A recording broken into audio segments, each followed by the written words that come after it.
देखो बात ये है मेंटल हाँ ਤੂੰ ਕਮੇਟੀ ਨਹੀਂ ਦਿੱਤੀ ਯਾਰ ਕੀ ਓਏ ਉਹ ਕਮੇਟੀ ਤੇ ਕਮੇਟੀ ਮੈਨੂੰ ਠੇਕੇਦਾਰ ਜੀ ਨੇ ਇੱਕ ਨਵਾਂ ਘਰ ਲੈ ਕੇ ਦਿੱਤਾ ਹੀ ਤੇ 65 ਲੱਖ ਮੇਰੇ ਬੈਂਕ 'ਚ ਹੀ 65 ਲੱਖ ये देखें ओ बेटे, ये देखें। ओ पुत्र ये हिसाब किताब इधर ना खोल के बैठ जाओ हला भाई जी अपनी आवाम को अंडर एस्टिमेट नहीं करना चाहिए हाँ। बड़ी खबर फैली थी इधर अखबारों में कि मिस्र में एक फकीरनी फौत हुई है उसके घर से 90 लाख पाउंड निकल आए हैं ऐसी कोई बात नहीं है ऐसा सोचा कारीगर है इधर हमारे पास ओए बेटे ओए शौके शोदे जी मैं आखा सरकार बेटे जरा अपने फन का मुजाहरा करके दिखा ਇਹਨਾਂ ਨੂੰ ਬਾਊ ਹੁਣਾਂ ਨੂੰ हाँ ਇਹ ਫਨ ਕਾਹਦਾ ਬਾਊ ਜੀ ਬੱਚਿਆਂ ਦੀ ਰੋਜ਼ੀ ਲਾਈ ਹੋਈ ਹੈ ਰੱਬ ਨੇ ਸੜਕ ਦੇ ਉੱਤੇ ਮੈਂ ਇਹੋ ਜਿਹਾ ਬੇਹੋਸ਼ ਹੁੰਨਾ ਕਿ ਬਾਊ ਹੁਣੀ ਗੱਡੀਆਂ ਛੱਡ ਕੇ ਮੇਰੇ ਵੱਲ ਨੂੰ ਭੱਜਦੇ ਨੇ देखो ना जरा मुंह ही एडा खौफनाक बनाता है लोग बटुए खाली कर जाते ने ਠੇਕੇਦਾਰ ਜੀ ਇਹ ਸ਼ੌਕੇ ਦੀ ਡਿਊਟੀ ਕਿਸੇ ਮਹਿੰਗੀ ਜਗ੍ਹਾ 'ਚ ਲਾਓ ਕੱਚੇ ਇਲਾਕੇ 'ਚ ਇਹਨੂੰ ਕੁੱਤੇ ਬਹੁਤ ਪੈਂਦੇ ਨੇ ਅਸਲ 'ਚ ਇੱਕ ਵਾਰ ਬੇਹੋਸ਼ ਹੋ ਕੇ ਡਿੱਗਾ ਨਾ ਜਦੋਂ ਇਹਦੇ ਥੱਲੇ ਕਤੂਰਾ ਆ ਕੇ ਮਰ ਗਿਆ ਸੀ ਉਦੋਂ ਦੇ ਕੁੱਤੇ ਦੇ ਵੈਰੀ ਹੋਏ ਨੇ ਸਾਰੇ ये तुम जैसे फ्रॉडियों की वजह से जो मुस्तहिक लोग हैं ना उनका हक मारा जाता है। हाँ जी।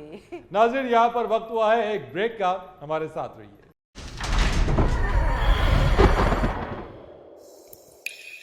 आज कौन सी शख्सियत तशरीफ लाई है?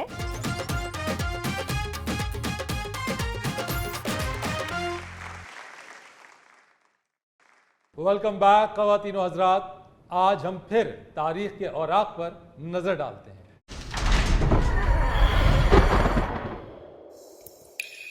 आज कौन सी शख्सियत तशरीफ लाई है?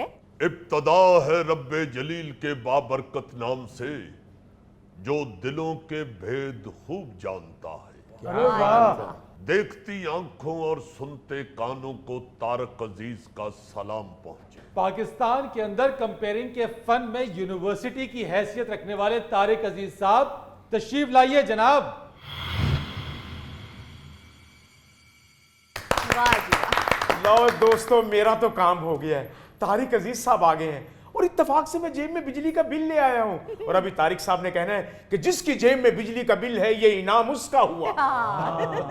ਤੇਰੀ ਜੇਬ 'ਚ ਜਿਹੜਾ ਬਿਜਲੀ ਦਾ ਬਿੱਲ ਹੈ ਨਾ ਉਹਦੀ ਕਾਗਜ਼ ਦੀ ਕਸ਼ਤੀ ਬਣਾ ਦਾਬੜੇ 'ਚ ਪਾਣੀ ਪਾ ਉਹਦੇ ਵਿੱਚ ਉਤਾਰ ਉਂਝ ਤੇਰਾ ਬਿੱਲ ਨਹੀਂ ਉਤਰਨਾ। सर जी आपके जाने के बाद तो मेरा शादी कराने को दिल ही नहीं चाहा। अब कौन कहेगा आ जाएं वो जोड़े जिनकी नई नई शादी हुई है। ਗੋਗਾ ਜੀ ਆਪਣੇ ਵਿਆਹ ਦਾ ਮਸਲਾ ਤਾਰਕ ਅਜ਼ੀਜ਼ ਸਾਹਿਬ ਤੇ ਨਾ ਪਾਓ ਸਰ ਜੀ ਉਂਝ ਹੀ ਇਹਨਾਂ ਨੂੰ ਰਿਸ਼ਤੇ ਦਾ ਹਰ ਪਾਸਿਓਂ ਜਵਾਬ ਹੋ ਗਿਆ। तारक साहब आपके प्रोग्राम की वजह से मुझे आदत पड़ गई थी, मैं निकाहनामा जेब में रखता था। आपको उस नकाहनामे का फायदा मेरे प्रोग्राम के अलावा भी बहुत होता होगा क्योंकि आप जैसा शख्स लाख कहे कि मेरी मनकूहा है कानूनदान नहीं मानते। तारक साहब की कह रहे मेरी बीवी मैंने जानू जानू कहती है। ये उस बच्ची की दरिया दिली है।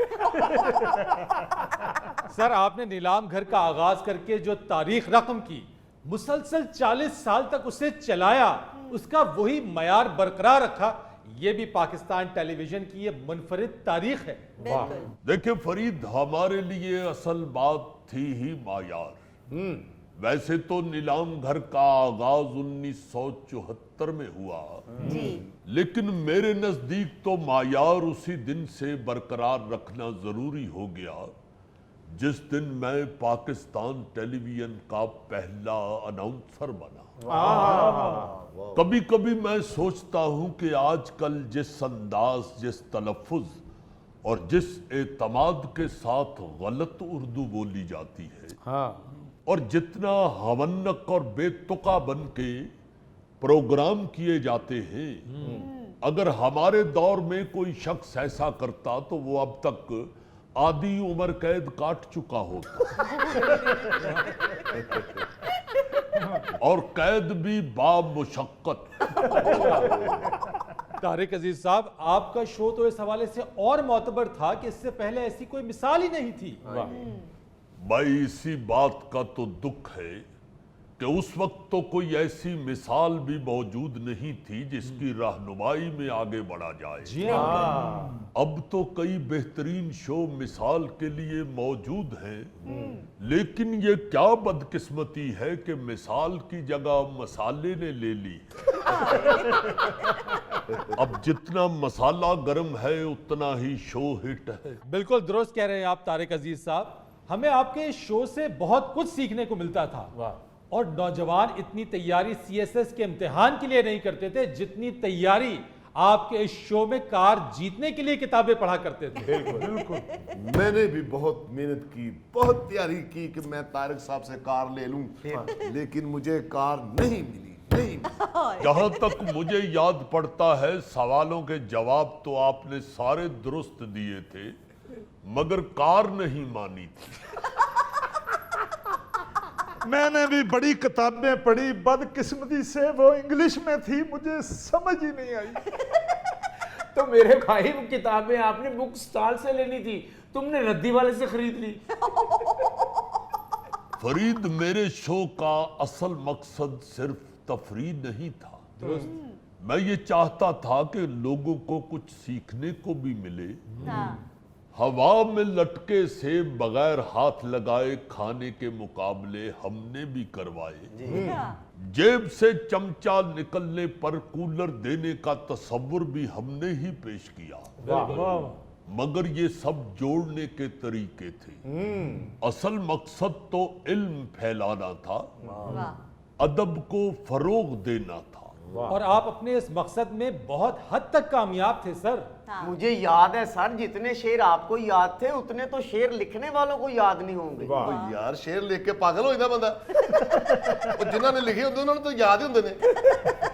ਦਾਤ ਦੇਣੀ ਤਾਂ ਸਹੀ ਤਰੀਕੇ ਨਾਲ ਦੇ, ਐਵੇਂ ਕੁੱਟਣਾ ਖਾ ਲਈ ਉਹਨਾਂ को।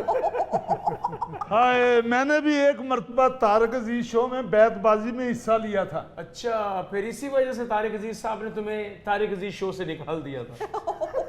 क्या फजूल बात कर रहे हैं आप? बैतबाजी की वजह से इन्हें नहीं निकाला गया था। बैतबाजी का मुकाबला तो ये जीत गए थे। जब इन्हें जीत पर इनाम के तौर पे फ्रिज दिया गया तो कहने लगे, खाली फ्रिज का क्या फायदा, इसमें फ्रूट और बोतलें भी लगा के दे। फिर हमारे प्रोड्यूसर अयूब खावर साहब ने इनकी एंट्री पे पाबंदी लगाई। तो बात हो रही थी फरीद प्रोग्राम की। जी हाँ तारिक साहब, ये तो बताइए कि आपको इतने अशार याद कैसे हो जाते थे? देखो नौजवान, हमारे दौर में हर फनकार का पहला ताल्लुक किताब से जुड़ता था। जिसे अदब से शगफ ना होता, उसे किसी आर्ट सेंटर के करीब से गुजरने की भी जुर्रत नहीं होती थी। आजकल तो इकबाल, फैज, मीर या किसी भी क्लासिकी उस्ताद के शेर को गलत सुनाकर उसकी टांगे तोड़ने का फैशन आ चुका है। सही कहा। क्योंकि मौजूदा नौजवान किताब से बहुत दूर हो चुका है, खौफजदा होता है। जी। अब तो वो रिक्शे या किसी कुल्फी वाली रेडी से शेर पढ़ के याद कर लेते हैं। रिक्शे से मुझे याद आया, शीशी भरी गुलाब की पत्थर पे तोड़ दूं, कहीं से नींबू मिले तो सालन पे निचोड़ दूं। यार क्या बेहुदा शेर सुना रहे हो तारिक अजीज साहब को। फरीद, इससे पहले कि मुझे मजीद किसी अजियत का सामना करना पड़े, इजाजत चाहता हूं। चलते चलते वतने अजीज के लिए दुआ। पाकिस्तान जिंदाबाद। नाज़रीन, यहाँ पर वक्त हुआ है एक ब्रेक का, हमारे साथ रहिए। ये फरीद साहब, ये सिर्फ परवेज साहब ही नहीं है जो बात ना मान के परेशान है जी। ट्रंप ने भी मेरी गल नहीं सरी मनी में को खजल होने।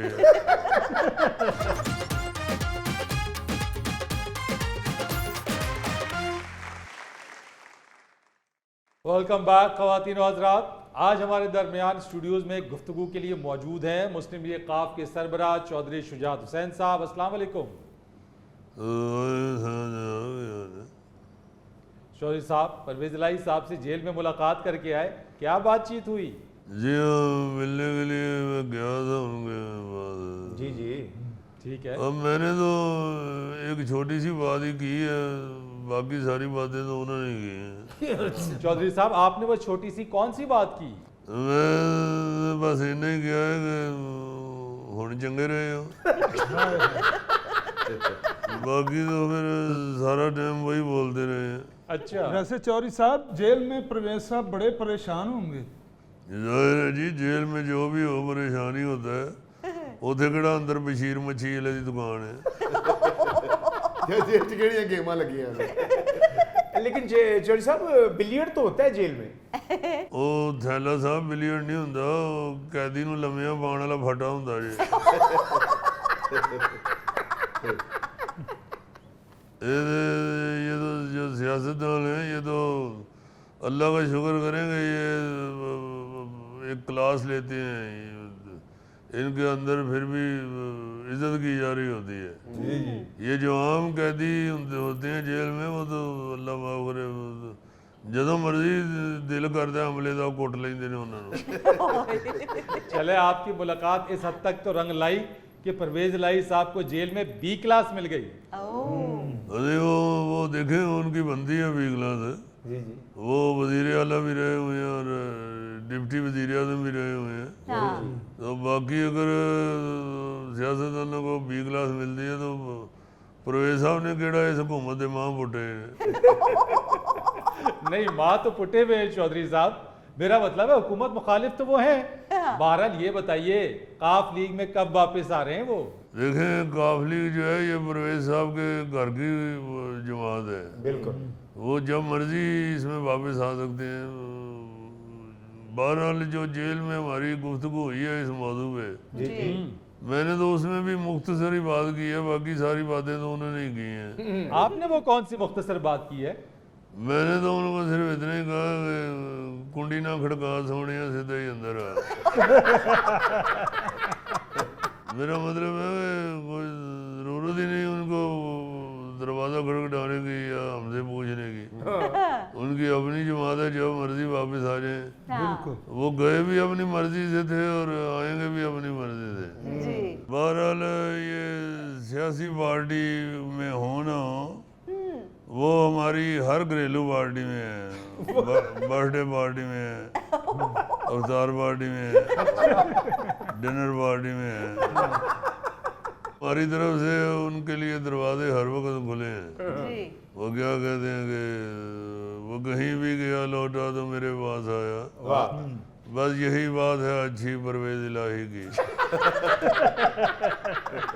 अच्छा चौधरी साहब ये बताइए कि जब एक सहाफ़ी ने आपसे ये कहा कि चौधरी परवेज इलाही साहब तहरीक इंसाफ के सदर हैं, तो आप मुस्कुराए क्यों? वो हंसी मेरी इस बात में निकली है फरीद साहब कि तहरीक इंसाफ जिन्हें बनाई सी वो नहीं लभन डिया ते सदर किहड़ा रह गया उत्थे। ਇਹੋ ਜਿਹੇ ਸਦਰ ਨਾਲ ਚੰਗਾ ਬੰਦਾ ਸ਼ਾਲਮੀ ਅੰਜਮਨੇ ਤਾਜਰਾਂ ਦਾ ਸਦਰ ਬਣ ਜਾਏ। ਫਰੀਦ ਸਾਹਿਬ ਤਹਿਰੀਕ ਇਨਸਾਫ ਦੇ ਸਦਰ ਨਾਲੋਂ ਤੇ ਅੱਜ ਕੱਲ ਕਿਸੇ ਮੁਸ਼ਾਰੇ ਦਾ ਸਦਰ ਸੌਖਾ ਜੇ। अच्छा चौधरी साहब, जो आपने मुलाकात की है वो जेल के दफ्तर में करते हैं? जेलर ਦੇ ਦਫ਼ਤਰ 'ਚ ਮੁਲਾਕਾਤ ਕਰਨੇ ਹੋਰ ਉੱਥੇ ਅੰਦਰ ਕਿਹੜਾ ਟਿਮ ਹਾਰਟਨ ਖੁੱਲੇ ਆ। यार कौन है बंदा ਜਿਹੜਾ ਤੁਸੀਂ ਪਾਇਆ मुलाकात उसे मेरा मतलब जेल च मुलाकात करने गए हैं तो वो दफ्तर में मिलते हैं, उधर ही कुर्सियां बड़ी होती हैं। और तेरा की ख्याल है मैं परवेज साहब ਨੂੰ जनाब वक्त का टाइम दे देता। चौधरी साहब ਇਹਦਾ ਕਸੂਰ ਨਹੀਂ ਹੈ, ਖਾਈ ਇਹਨਾਂ ਲੈਂਦਾ ਇਹਦੀ ਮੱਤ ਮਾਰੀ ਜਾਂਦੀ ਹੈ। ਮੈਨੂੰ ਪਤਾ ਜਨਾਬ ਇਸੇ ਵੱਲੋਂ ਇੱਕ ਦੋ ਵਾਰੀ ਸਾਡੇ ਹਲ ਆਇਆ, मैं नहीं ਇਹਨੂੰ ਪੁੱਛਿਆ ਰੋਟੀ ਛੋਟੀ ਖਾ ਕੇ ਜਾਣਾ। काफ़ी देर बैठा रहा और मुझे कहता है जनाब इजाज़त है। मैं क्या तू जाने ले ना मंगया कर, आने ले मंगया कर। चौधरी साहब याद करो, मैं तो गुड़ वाले चौल भी खाधे सन। बस उदों का ही साडा गुड़ मुक्के हुण ते हुक्के च रखने जोगा भी नहीं रहा। देखें ये जो मुलाकात है परवेज साहब के साथ, जी जी, ये सियासतदानों की मुलाकात नहीं है, ये दो भाइयों की मुलाकात है। हाय हाय, जाहिर है वो मेरे भाई हैं और मैं उनका दिल से एहतराम करता हूँ। जी प्यार करता हूँ और उन पे अगर एक मुश्किल वक्त है तो वो जाहिर है उस मुश्किल वक्त में भी हम उनके साथ हैं। बेशक। चौधरी साहब, चौधरी शाफी हुसैन साहब ये कहते हैं कि अगर आपकी बात मान लेते परवेज इलाही साहब तो वो आज भी वजीर आला होते। वाह। ਉਹਨੂੰ ਸ਼ਾਫੇ ਨੂੰ ਕਹੋ ਤੂੰ ਉਹਨੂੰ ਛੱਡ ਤੂੰ ਬਸ ਮੰਨਿਆ ਕਰ ਗੱਲ। देखें बात जो मानना या ना मानना ये तो अगले बंदे की मर्जी होती है ना। ये बिल्कुल मैं तो मशवरा ही दे सकता हूँ, वो मशवरा ठीक देना चाहिए सबको। अल्लाह के फजल से जिसने मेरी बात मानी है वो देखें आज कहाँ से कहाँ पहुँचे हुए हैं, और जिसने नहीं बात मानी उसके लिए परेशानी बन गई है। ये फरीद साहब ये सिर्फ परवेज साहब ही नहीं है जो बात ना मान के परेशान है, जी ट्रंप ने भी मेरी गल नहीं सरी मनी में को खजल होंडे है। ट्रंप को आपने क्या मशवरा दिया चौधरी साहब? उसको भी यही मशवरा दिया था काफ लीग ने छोड़ना, छोड़ दिया तो खजल हो रहा है। चौधरी साहब ट्रंप काफ लीग में था? आहो जी सदर सी काफ लीग दा। सदर सी? अच्छा पंजाब का सदर सी? नहीं पंजाब का तो काफ लीग का सदर वो है यार, की ना है उस मुंडे का जिहड़ा सदर रख ले है। काफ लीग पंजाब के सदर चौधरी सरवर साहब है। चोरी चोरी सरवर देखो ना मैनू याद ही नहीं रहिंदा कौन सदर रखे है। ये जो ट्रंप है ये अमेरिका का काफ लीग का सदर था। चौधरी साहब अमेरिका में भी काफ लीग है? हाँ जी अल्लाह के फजल से काफ लीग सारी दुनिया में है, बस जिन्नी को इत्थे में उन्नी उन्नी हर थां दे गई है। नाज़रीन यहाँ पर वक्त हुआ है एक ब्रेक का, हमारे साथ रहिए। मैं ये सोच रहा था कि अब जो नौजवान बच्चे हैं, जो टीनेजर बच्चे हैं, वो भी दबक के घर में बैठे होते हैं कि बाहर बहुत गर्मी है। बिल्कुल वजह क्या है? जी जी वजह ये है कि हम जो इस दौर के वालिदैन हैं उन्होंने बच्चों को उस तरह तैयार ही नहीं किया।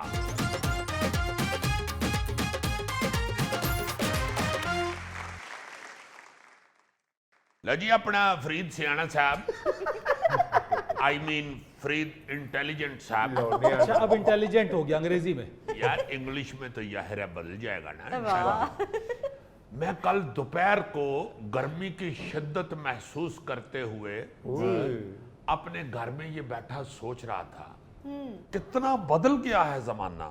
खैर हम तो एज ऐसी में हैं कि हमें चलो गर्मी ज्यादा महसूस होती हो, मगर मैं ये सोच रहा था कि अब जो नौजवान बच्चे हैं, जो टीनेजर बच्चे हैं, वो भी दबक के घर में बैठे होते हैं कि बाहर बहुत गर्मी है। बिल्कुल वजह क्या है? जी जी वजह ये है कि हम जो इस दौर के वालिदैन हैं उन्होंने बच्चों को उस तरह तैयार ही नहीं किया।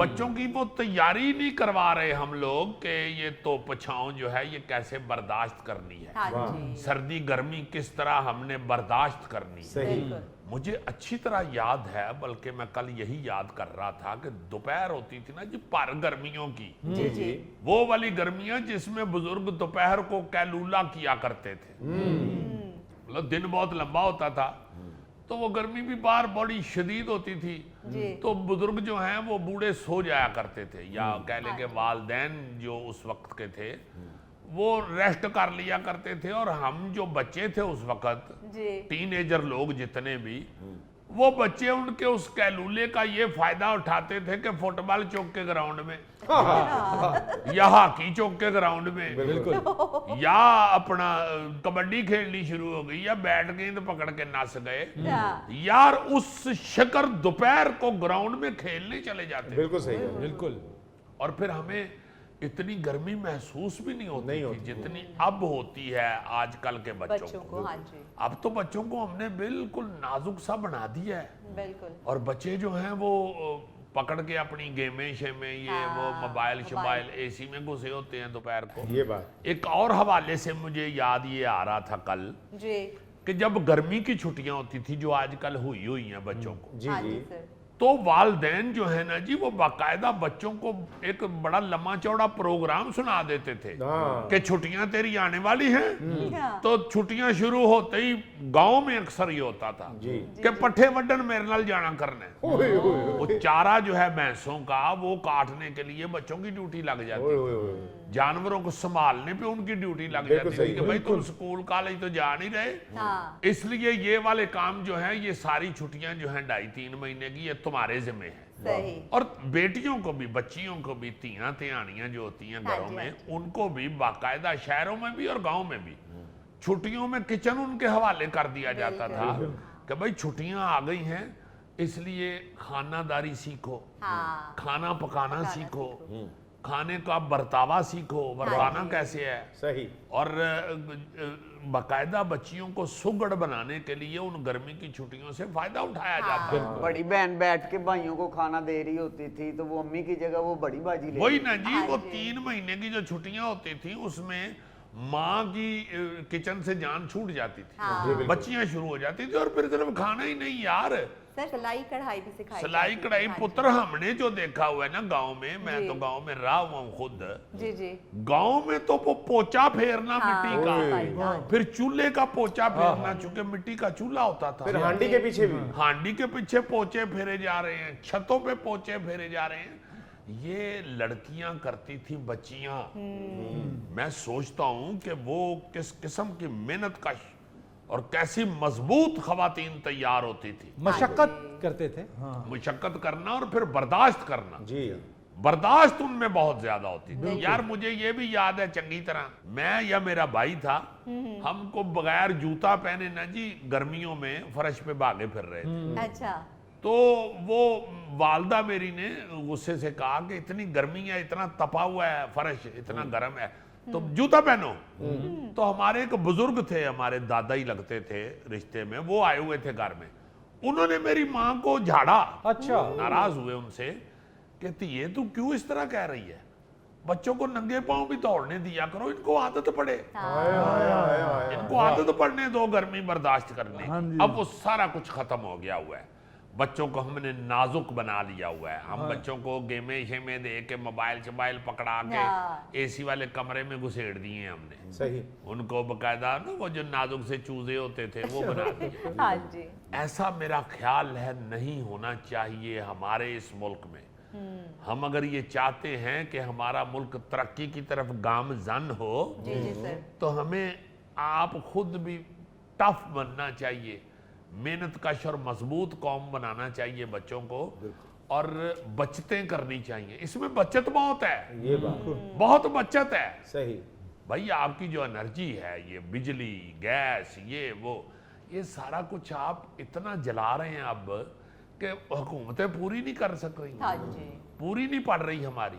बिल्कुल। पहले इसलिए पूरी पड़ जाती थी कि भाई लकड़ों वाले चूल्हे जलाए जा रहे हैं, मिट्टी के चूल्हे, ये स्त्री कोयले वाली है जी, स्त्री कोयले वाली, वो पखा के तो फिर कपड़े इस्त्री करने, ये स्त्री पखा के तो थैले बेचारे का सत्यानाश हुआ है।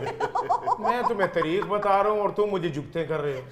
नहीं, मैं बता रहा हूँ कि वाकई ये सारे काम जो हैं ये किया करते थे हम लोग। अच्छा, मशक्कत पहले होती थी, ग़िज़ाएं बहुत अच्छी होती थी, अब मशक्कत नहीं है, आसाइशें ज़्यादा हैं, ग़िज़ाएं भी वैसी खालिश नहीं रही हैं, तो फिर आगे चल के जो बच्चा बच्ची, एक नौजवान जिसे बनना है, जिसने सारी बागडोर संभालनी है, वो कैसे आगे चलेगा? फरीद भाई, पहले हर काम हाथ से किया जाता था, आटा गूंदना मशीनों से गूंदा जा रहा है, लस्सी बनाना पहले लकड़ी की वो मदानी है, और आप हर चीज इलेक्ट्रिक, चक्की पीसना। और फरीद साहब आटा भी कोई थोड़ा नहीं गूंथती थी। हाँ, जरा सोचे ना, जिस घर में गोगे जैसे बच्चे हो वहां खवातीन किस मुसीबत में फंसी हो। ओए होए होए, एडा काकर जाना कोई मामूली काम नहीं सी। इतना इतना आटा गूंदना पड़ता होगा। जी जी जी जी, बल्कि आगे महल्ले वाले दरवाजा खोल के पूछ देंगे सन, काका रजे है कि नहीं हले? ਭੈਣਾ ਸਾਡਾ ਤੇ ਸਾਲਨ ਥੋੜਾ ਪੈ ਗਿਆ, ਤੁਸੀਂ ਆਪਣੇ ਲੋ ਕੋਈ ਦਾਬੜਾ ਭੇਜੋ। कुकड़ियां बाहर इंतजार करन दी होंदी सिर भी भोरे छड़ेगा तो किधर ऐसी खाइए। अब तो बच्चे सोल हो गए हैं फरीद साहब। हाँ मैं स्कूल की छुट्टियों में गांव में जाता था नानी के घर, हाँ, वहां गधे के साथ दौड़ लगाता था। यार गौरी भाई, पिंड में तुम्हें कोई बंदा मुंह नहीं था लगाता जो तुम गधे के साथ दौड़ते थे। ओ यार जुल्फी, गधा एकदम से दौड़ता है, उसके साथ दौड़ना बहुत मुश्किल है। तुम्हें क्या पता इन चीजों का, तुम तो खुद गधे की पूछल जैसे हो। नाजरीन, ये था आज का हस्बे हाल। जाने से पहले एक खूबसूरत बात, रब की मखलूक को खुद से अहम समझो, यही खुदा से मोहब्बत का अमली नमूना है। वाह वाह वाह। अपने मेजबान फरीद रईस को इजाजत दीजिए, कल आपसे फिर मुलाकात करेंगे। अल्लाह हाफिज।